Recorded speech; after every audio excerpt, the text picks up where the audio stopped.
Welcome everyone. Welcome to 13th January and good evening to everyone. I hope everyone is doing really well.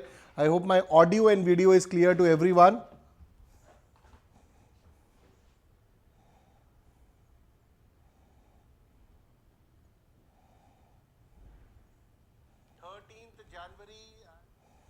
And the audio and video is clear to everyone. Tomorrow our session would be 10 a.m. in the morning. So we'll be eventually shifting towards the morning schedule and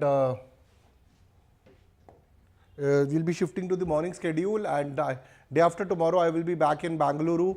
So whatever your doubts and many students who want to get in touch, so we will be doing with that also. So welcome everyone to the session.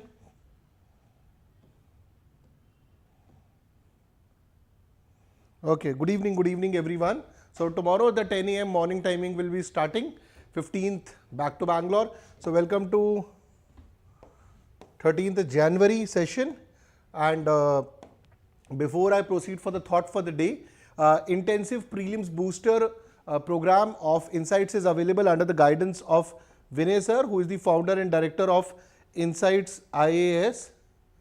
Okay.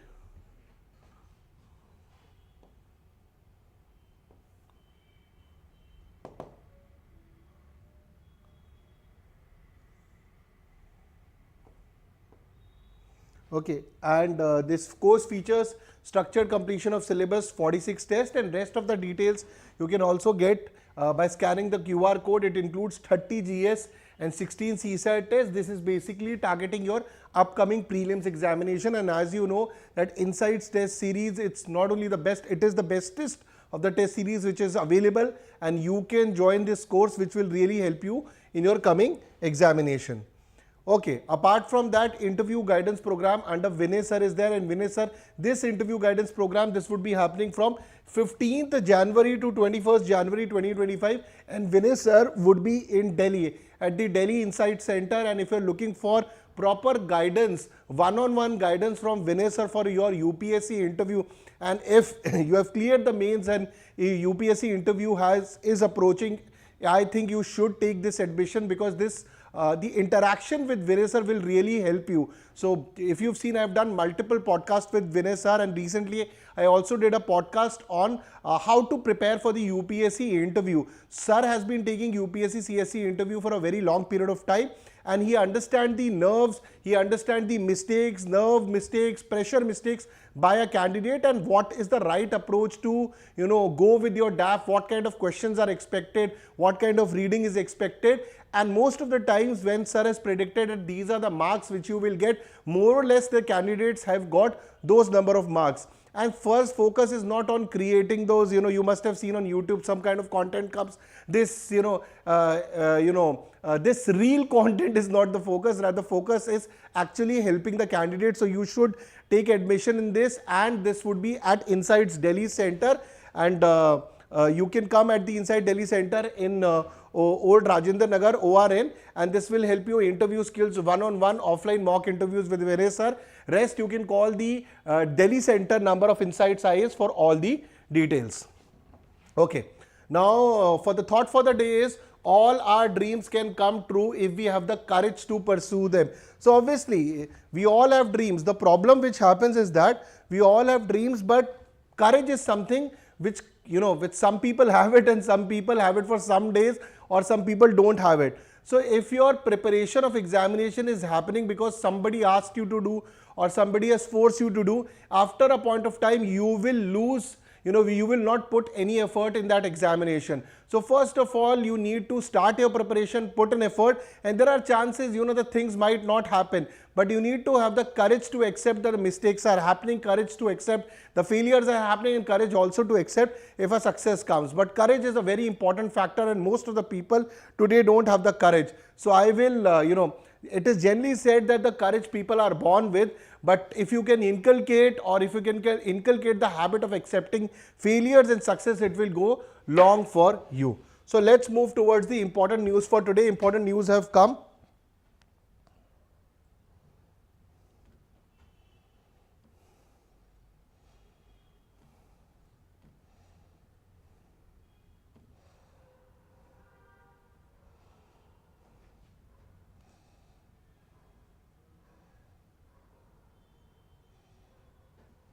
Okay. Prize, obviously you can call on the number to get all the prizes. So External Affairs Minister to attend Trump's swearing in ceremony, this would be happening on 20th of January, and I will recommend you that you watch the live telecast of this swearing in ceremony. It will happen at 10:30 p.m. at IST timings. Companies look to localize data storage, telecom tech, specifically when we are talking about personal data, and government's focus is on indigenization. Government focus is that the data of Indians, specifically financial data, has been mandated by the RBI that it should stay in India. So this is all in the news. India-US joint sonobuoy production line ready by 2027. Sonobuoys are basically, they tell you the position of submarines and ships. So this is, we'll talk about. In UPSC prelims impact, we'll understand what is a sonobuoy, and editorials will talk about the reform needed in the Ministry of External Affairs. That MEA, Ministry of External Affairs, is doing a wonderful job. But what are the problems? What are the structural problems in Ministry of External Affairs? If rectified, it can even work much better. So this is also, we'll go into details of it. Welcome everyone for joining the session. And moving towards the first important news, that is Jaishankar to attend Trump swearing January 20th in US. Now most of people are asking why the Prime Minister Modi is not going and Xi Jinping has been asked. See, Xi Jinping's chances are that he might not go. You need to understand, in global geopolitics, most of the leaders which have been invited, it does not include the top leaders of Europe, it does not include Benjamin Netanyahu, who is so close, it does not include Mohammed bin Salman. So specific leaders have been called, and in which you need to understand that the Xi Jinping might not go.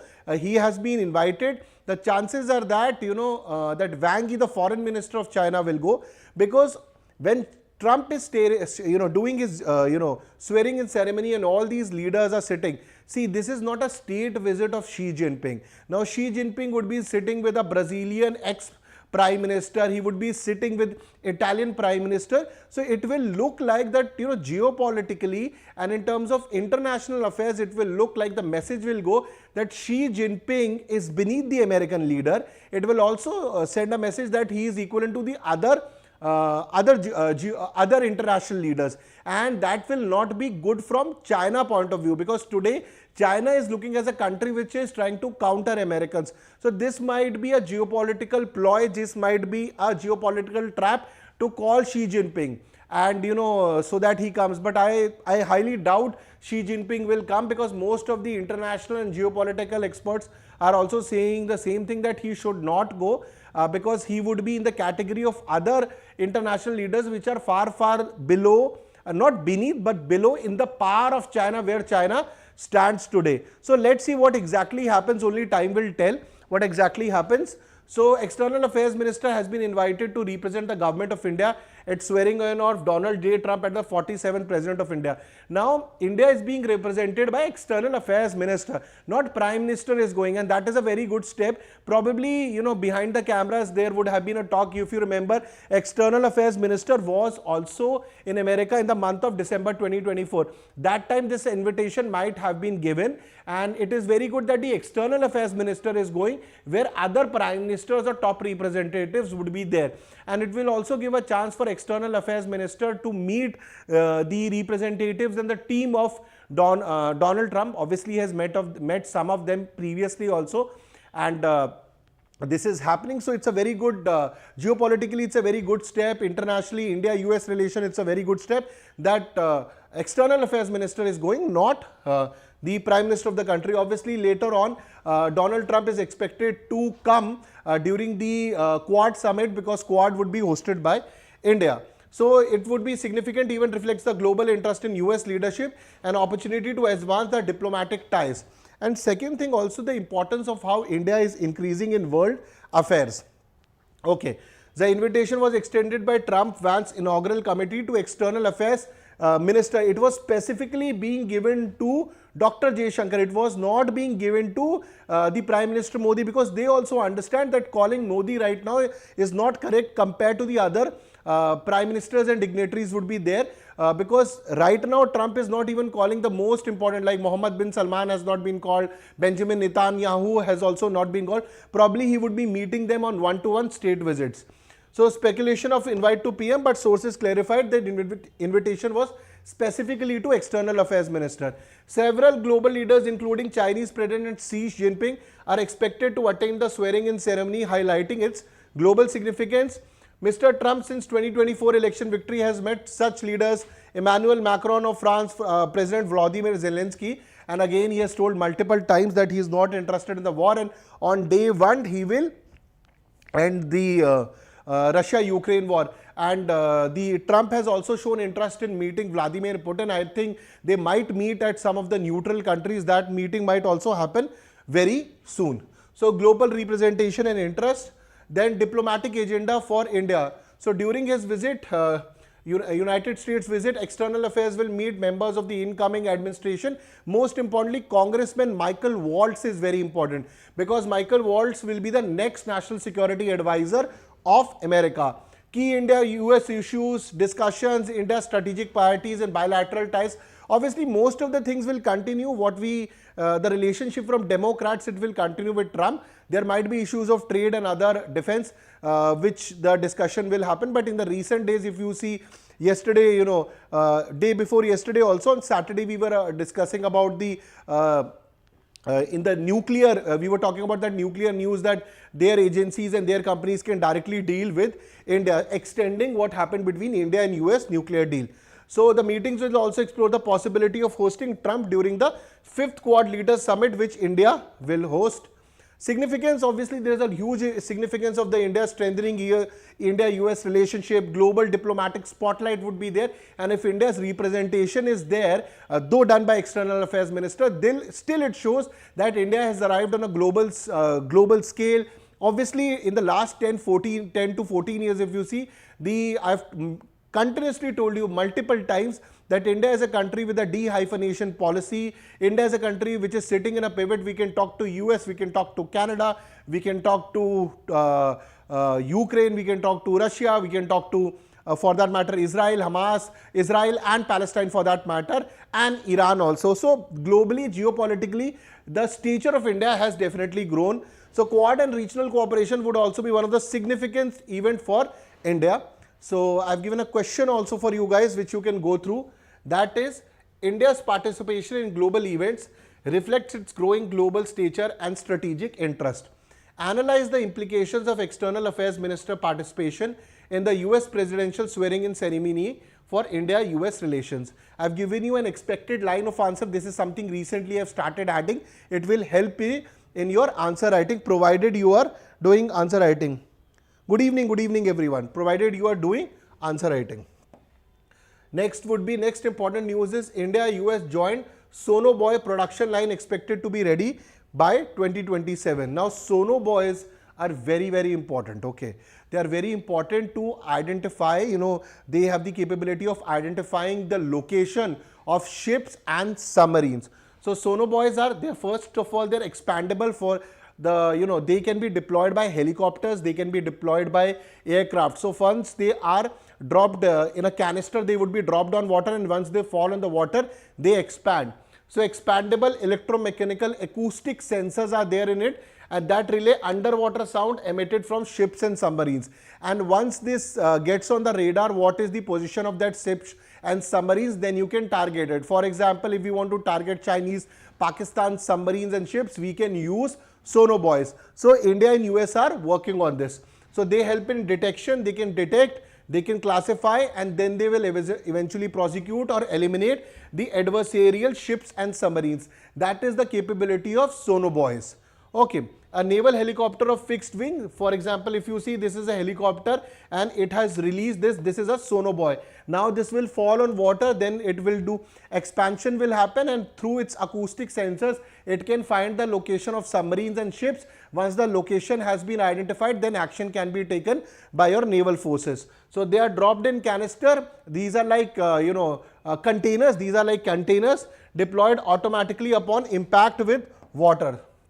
Okay, there are majorly two types of sonobuoys.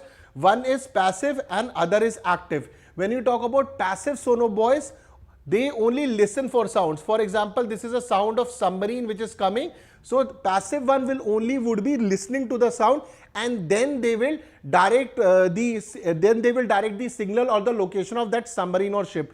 Then you have got active sonobuoys. What does active sonobuoys do? They emit sound waves. For example, they emit sound waves, and once they are reflected back, through this they can get the distance and location, and then that they would be sharing those location points with the with the headquarters or with the our ships and submarines, and from that action can be taken. So passive sonobuoys are there, active sonobuoys are there, which can be used to identify a location of a submarine. Mostly they are used for submarines. For ships they can also be used.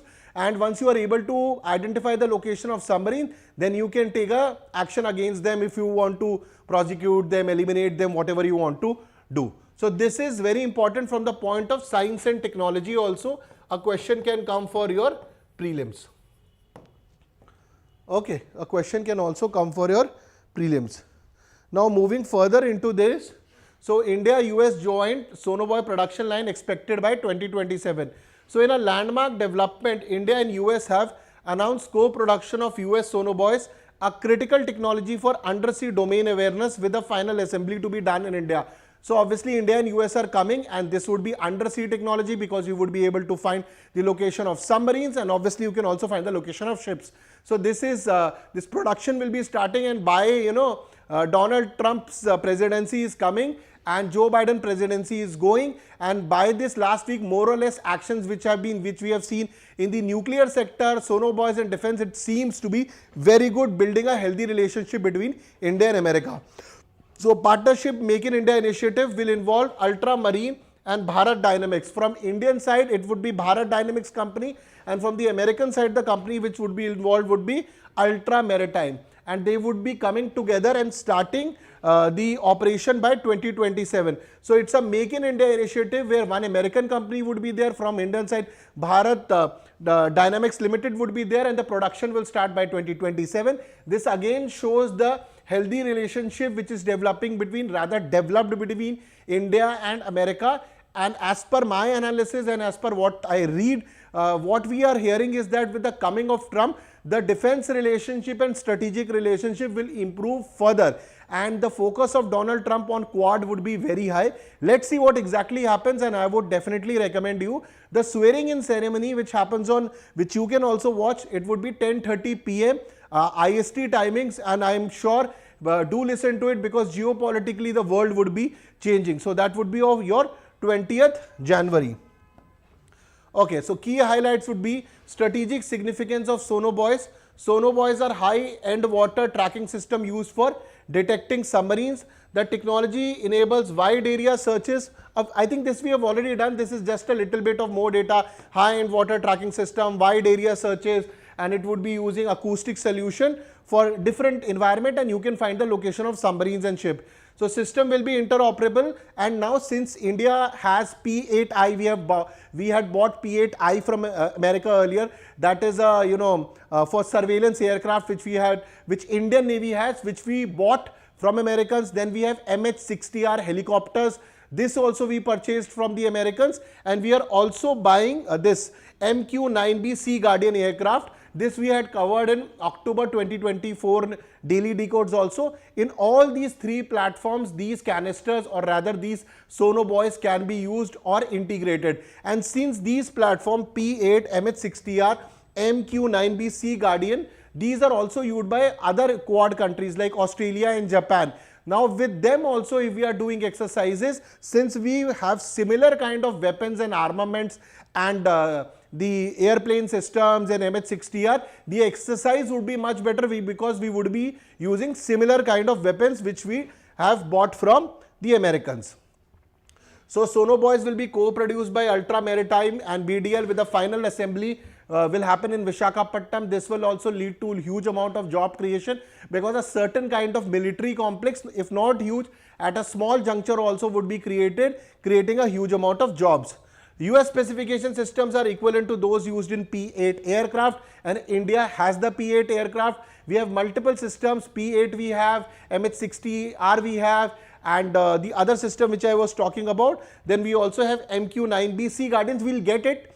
So this is October India signed a $3.5 billion contract for 31 MQ9B. So this would be coming, but this sonobuoys can also be integrated in them. So this is also a wonderful news. So as part of US-India initiative, ISET, if you remember, we had covered ISET also, that is this critical emerging technologies. So India and US are also working on them, and they would be working that once you get the sonobuoys, we will also optimize acoustic performance, which can be pursued, and if this technology comes, that would also be integrated in the sonobuoys. Okay, now local and global cooperation, ultra maritime and BDA will come together. Additional technology development, India is also developing ocean bed sensors for enhanced undersea detection. And under the ISET, India will be also sharing critical technology with America, and America is also supposed to do the same thing with us. Okay.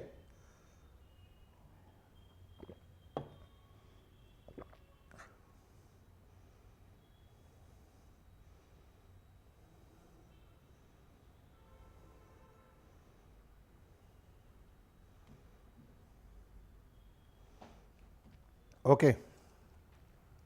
Now moving further into this, that is geopolitical and strategic context. The development enhances India's undersea warfare capabilities, crucial for maintaining security in the Indo-Pacific. Obviously, now China has the biggest navy in the world. They have the highest number of vessels, and around 40 vessels. The Pakistan is also planning to buy 40 to 50 vessels. There are also planning to buy from the China. In this context, the naval threat from Pakistan and China is increasing, and the sonobuoys giving us the location of their ships and submarines will become a very good deterrent against their ships and submarines, and hence this will improve our security condition and deterrent condition in the maritime security. Okay.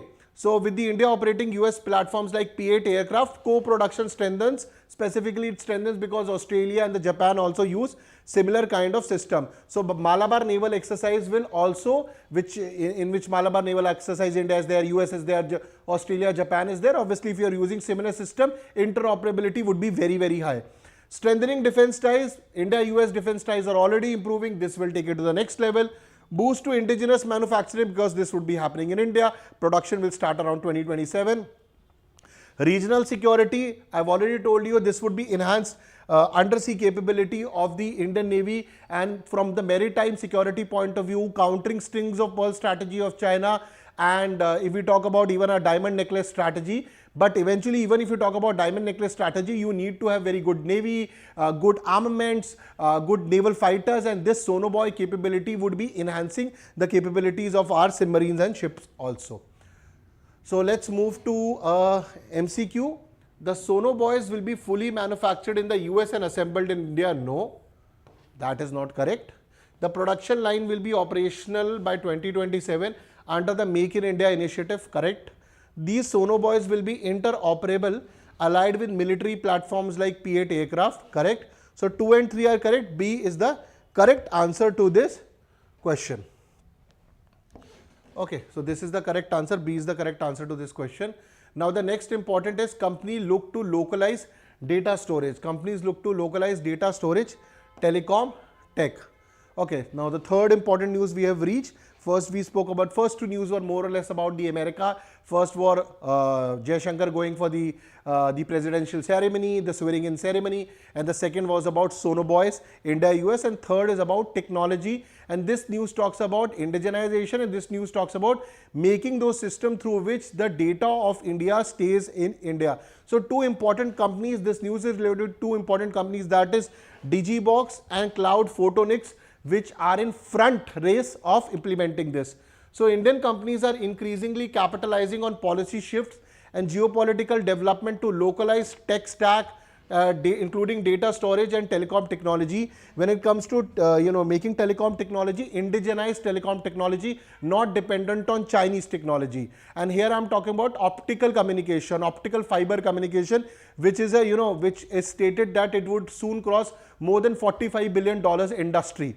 Okay, so optical fiber industry also, India is working on it, more indigenization so that we are not dependent on Chinese product. And second is data storage. Okay, So this is need to reduce the reliance on foreign, particularly Chinese made components. That is why telecom technology, and comply with potential data localization mandate. Now data localization is very important, that data, for example, if for example your financial data, or you are interacting with lot of companies, that data should not be in America, that data should not be in Europe. If you are using Indians data, that data should be within India, and this is a mandate of many multiple reports which are coming, and government also wants that the data of Indians should remain in India only, because at the end of the day, data is the next war. Okay.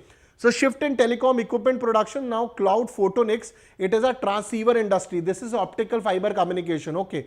And transceivers are critical for networking and telecom equipment used to transmit and receive data. Now one major country, or the country which is at forefront of this technology, is China. You remember that Huawei used to be a company, and we used to take this telecom mobile towers, telecom towers from them. Then America banned it, and India has also banned it, because China, the problem is that since China is very good in cyber warfare, so what they used to do is that in their telecom towers only, or mobile towers only, in in the hardware and software, they used to do manipulation, put malware, or may put API. API stands for Advanced Persistent Threat, that can steal your data, or that can snoop on your data and send it to China. So over a period of time, we are avoiding China.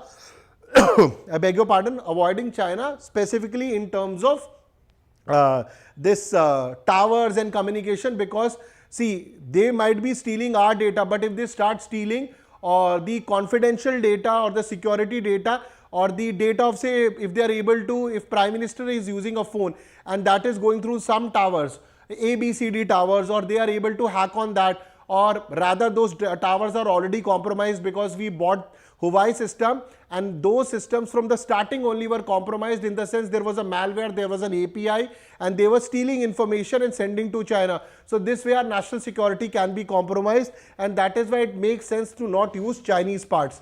So global optical transceiver market is projected to grow more than $45 billion, to be precise $47.64 billion by 2035, and if India becomes part of it, that would be good for Indian economy also.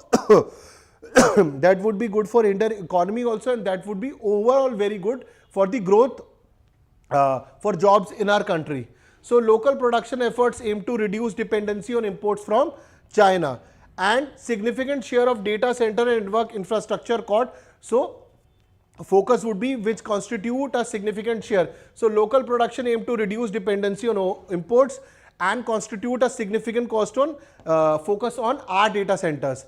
Now Digibox, it is a SaaS based platform, offers local cloud storage. This is working on enterprise backup. When we talk about this previous company, that is Cloud Photonics, it's talking about creating these telecom structures or telecom transceiver industry, which is based on in India. Indians should be making it.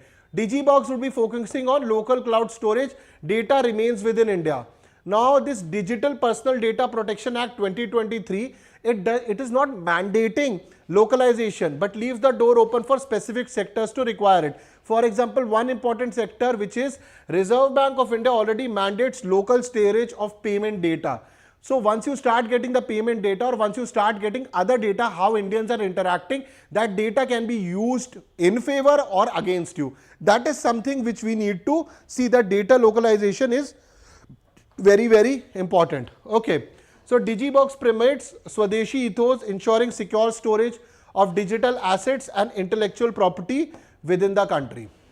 Now, the shift away from the Chinese technology, obviously it's very important. It began in 2020 after the border clashes, multiple Chinese apps were banned, and we started shifting from their technology. And even the world has realized that yes, China is the biggest manufacturing giant in the world, but everybody today talks about China +1 strategy. Now China may be the top manufacturing giant of the world, but we need to find one more country which can do manufacturing. So that can be India, that can be Taiwan, that can be Malaysia, that can be Singapore, that can be Vietnam, any country from Southeast Asia.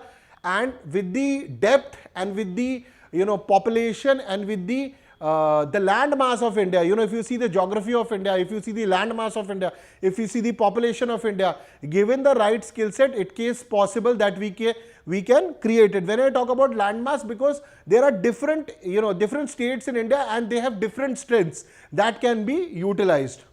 Okay, so privacy concern and localization mandates, local storage for firms prioritizing regulatory compliance and reputation would also come from that point of view.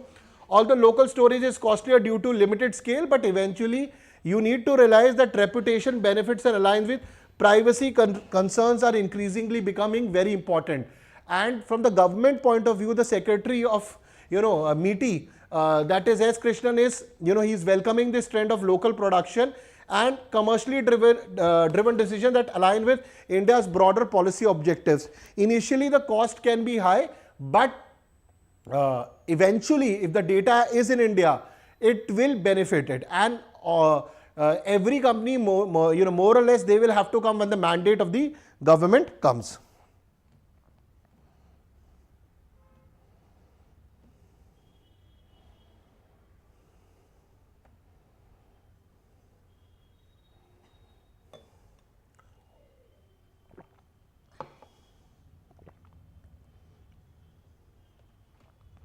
Okay. Now moving further, significance, the reducing import dependency, obviously this is there. Enhancing data sovereignty, that is Indians' data, boosting indigenous innovation, strategic shift in geopolitics from China towards India. So reducing reliance on Chinese. So these are certain important significance once we start doing it. So some areas we've already started doing, like Photonics and this company. So the localization of data storage and telecom technology is crucial for India's self-reliance and strategic independence. Discuss the economic and geopolitical implication of this shift. Okay, so you can use this data and I have given you expected line of answer, you can go through it. Now the next is UPSC CSE prelims GS 1 to 30 years solved PYQs. We are always looking for a resource in which the proper explanation has been given for PYQs. Now many books are available. The problem with those books is that many wrong answers are there, and they might have given the answer, but they are not making you understand the pattern, what they are asking, and what can be the way that you use PYQs in the best way. So you can buy these books, that is UPSC Prelims GS1 30 years solved papers from 1995 to 2024. These has been in two. There is part 1 and part 2 given in depth, and this is also this was one of the topmost project of Vinay sir when he started, and eventually it has been completed. And if you want to buy, you can call on the number also 80 69 40 52 05 for all the details. Okay, now let's moving to the editorial, the reforms needed in Ministry of External Affairs.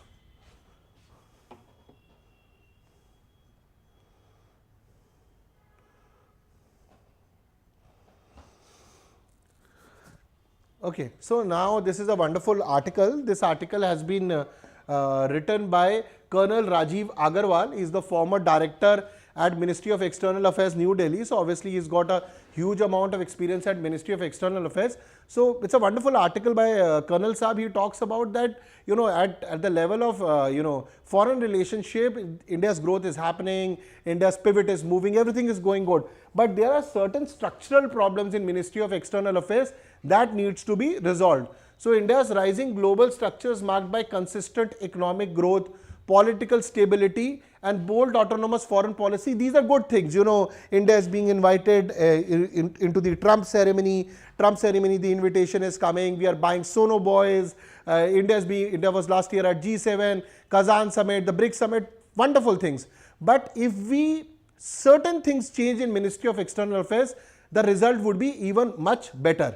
So he is talking about overhauling the Ministry of External Affairs, the ministry. So he said that we have been good at G20 presidency, vaccine diplomacy, leadership of the global south, 16th BRICS summit in Kazan, and SCO summit, good, very good. But if the staffing and structure and operational approach of Ministry of External Affairs changes, it would be very good. For example, he brings about, if you compare our diplomats or our staff compared to the Americans and Russians, we are far behind. For example, MEA operates with 850 Indian Foreign Services officers. for 193 embassies and consulate globally.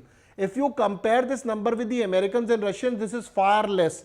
Like US has 14,500 in the US, 4,600 in the UK and 4,500 in the Russia. Even if we want to optimize to the best, still we would be needing at least, at least we would be needing 1,500 officers would take decades. And now annual intake of IFS is only around 32 to 35 officers. So if you go by this number of 30 to 35, even getting to 1,500 officers will take decades. So either you can take from different services, either you can take officers from different government jobs, so there can be deputation, other government services, defense attaches can be there, or international relations academicians can also be brought for certain specific projects, so that the process becomes faster and the workload over 850 people can be reduced. Now specialized consultants engage experts in specific roles, moving beyond temporary appointments. For example, there if not deputation, then you can also give them full-time roles also, because what happens in diplomatic relations, the person need to study for a longer period of time. They need to go in detail.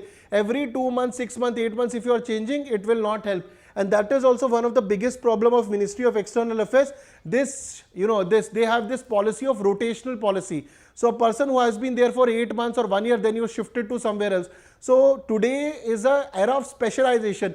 If somebody is specializing China for he was specializing China and then you have shifted him to somewhere, whatever he has learned, he could not even practice and implement before the shifting happened. So multiple small division, this is a huge problem. So this is multiple small division. Now India's neighborhood policy is handled by 4 fragmented division.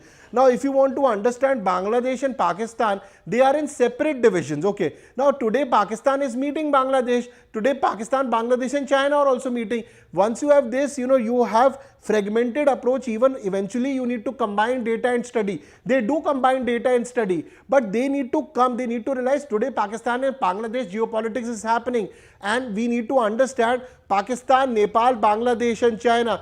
These three countries are sitting in the lap of China. So the grouping should be much better. So for example, there are a lot of misalignments. Now you've got PAI division, Pakistan, Afghanistan and Iran. Okay, then you've got BM division, Bangladesh, Myanmar. Then you've got Northern division, Nepal and Bhutan. This is more of a geographic division. Okay. Now, for example, if you do Nepal and Bhutan geographically might be together, but Nepal and Bhutan relationship with India is far, far away. Now, Bhutan is very pro-India. Nepal is not at all pro-India, right, at the current juncture.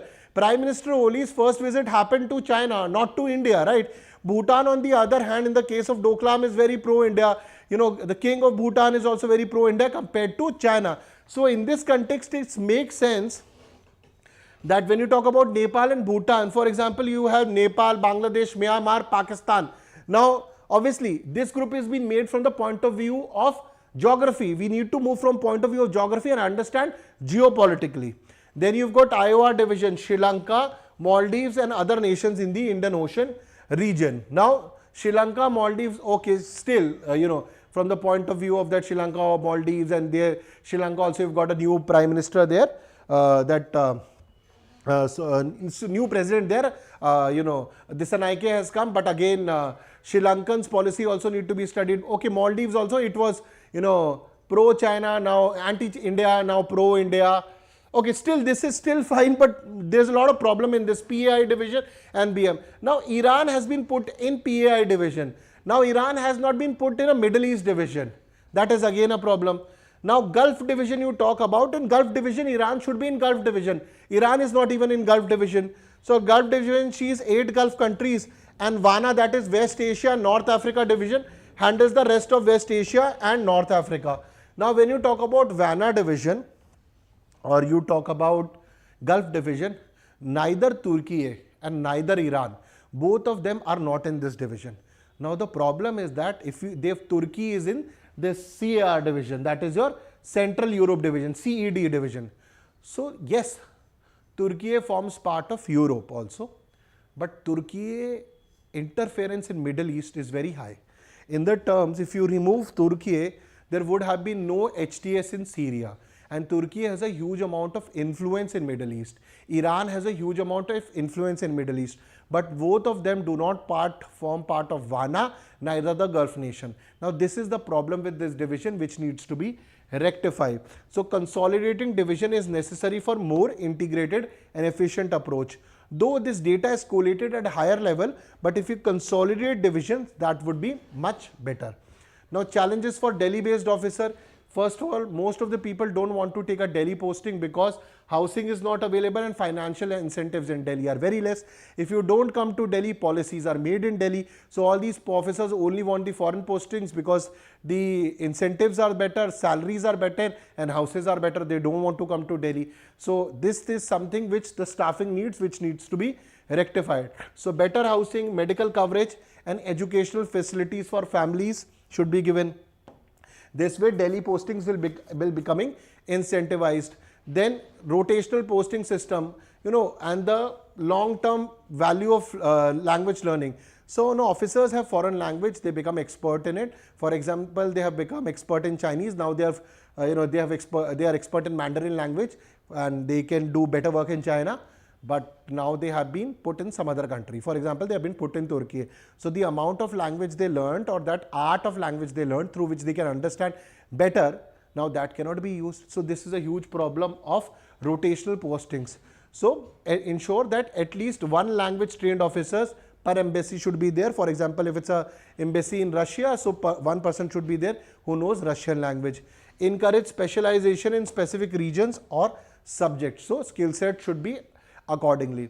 Adopting technology driven foreign policy. So they should be expert in cyber security, space policy. Today I was taking a lecture on space security.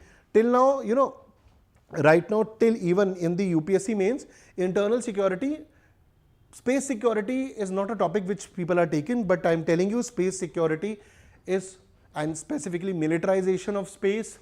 Then in militarization of space, multiple things can happen. Last year in 2024, a very important exercise was also done. Simulation exercises were done in November 2024, and which included what space threats India can have. The exercises included the tri-services, it included DRDO and ISRO also. And if you remember, in 2019 we also did Mission Shakti, that is anti-satellite operations, which we did, ASAT operations, and we came in the category of 3 countries, China, Russia and US, which have that capability. So in terms of this, as we are growing in the space technology, space militarization, similarly space technology is very important. If our diplomats, they are trained in space technology, space security, they would also be able to understand what these countries are planning. That information can also help us. So expecting IFS officers to master technical field is not possible. So you need SME, that is subject matter expert. You need domain specialist for all of this. So ME has made strides. For example, Center for Contemporary China Studies have come. We are focusing Vikasit Bharat, that is developed India by 2047. Greater assertiveness and innovation is happening. But if we are able to rectify those major problems which the Colonel Saab has talked about, MEA can work better.